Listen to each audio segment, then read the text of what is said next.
بسم اللہ الرحمن الرحیم۔ السلام علیکم ورحمۃ اللہ وبرکاتہ۔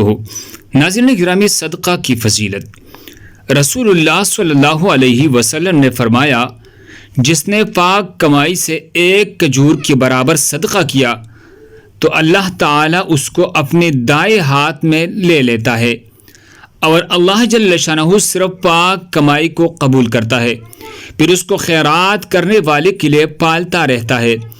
جس طرح تم میں سے کوئی شخص اپنے بچھڑے کو پالتا ہے یہاں تک کہ وہ خیرات پہاڑ کے برابر ہو جاتی ہے۔